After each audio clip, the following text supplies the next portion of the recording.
Hey guys, here's a quick video showing you how to play our brand new game, The Terror, Paris 1793. So The Terror is a game for 2 to 6 players. It takes between 15 and 30 minutes to play, depending on how many players there are. The central components of the game are the citizen cards, the terror cards, the protection rosettes, the board, and the round tracker. Although since this is an early prototype of the game, we don't currently have a round tracker here. The aim of the game is to score more points than any other players by collecting citizen cards from factions that survived the revolution, while avoiding those from factions that have succumbed to the guillotine.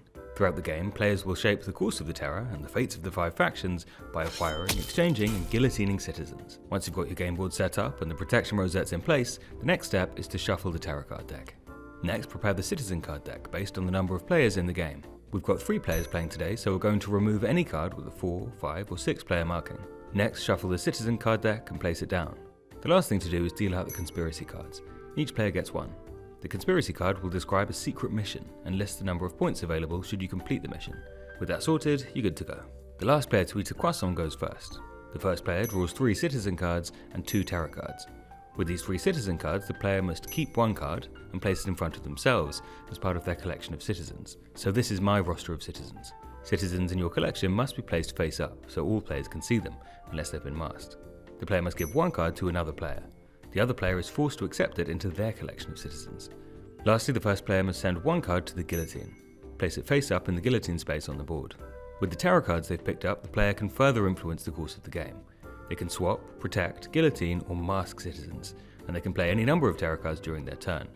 I'll show you how to use the cards in a minute, but just to note now, you're allowed up to 5 terror cards in your hand at the end of your go. This can go up to 7 so long as you're down to 5 at the end of the go. Terror cards are kept privately in your hand, and once a terror card is played, place it in the discarded terror pile.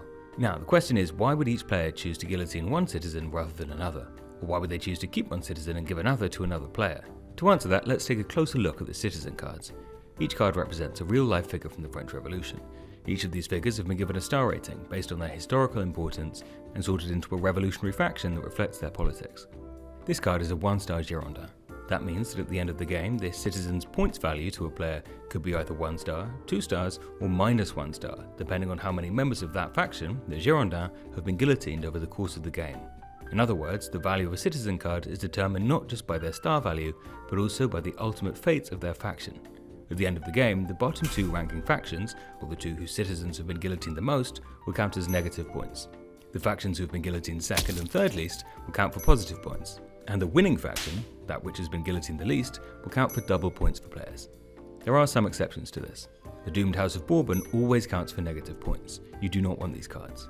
There is also the Napoleon card, who doesn't actually feature in this prototype, but who always counts for positive points. The winning player will be the player whose collection of citizens has racked up the most points. With that said, let's continue the game. The second player draws cards in exactly the same way as the first. Play will continue like this until the last citizen card has been drawn. This will be exactly 5 rounds. So here I have a Montagnard, a Feuillant, and a Girondin. Here I might choose to guillotine this Montagnard to damage my opponent to the left. I might also give them a Feuillant to try and get them on side, and to try and get them to stop guillotining the Feuillant. Lastly, I'll keep this Girondin because they've not had anyone guillotined yet. This player knows that their conspiracy card is pushing them to condemn the Montagnard, so they're going to guillotine this Montagnard they've drawn straight away. They're going to give themselves this 3-star Ultra Radico since none of them have been guillotined yet, and they're going to play a mask card to give player 1 this Girondin face down, so they won't know what they've got. No one will be able to see what this card is until the reveal at the end of the game, but it can be guillotined or swapped.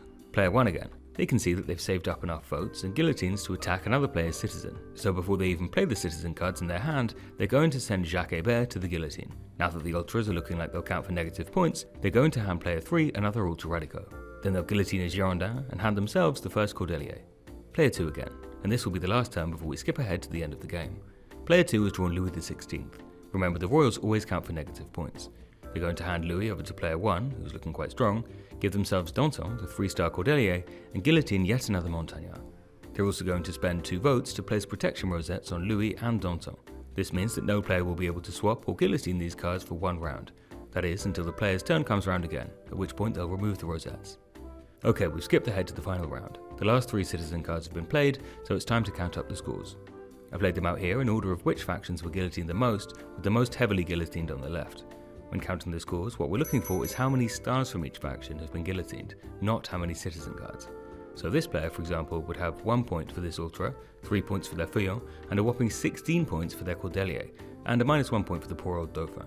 They'll also gain 3 points for saving the Feuillant, which is the mission on their Conspiracy card. Just to give you a frame of reference, this would be a very good score. Players often win with only 5 to 10 points in the more aggressive and guillotine-heavy games. Anyway, I think that just about wraps up the playthrough. Let us know if you have any questions, and if you want to secure your copy, just follow the link to our Kickstarter.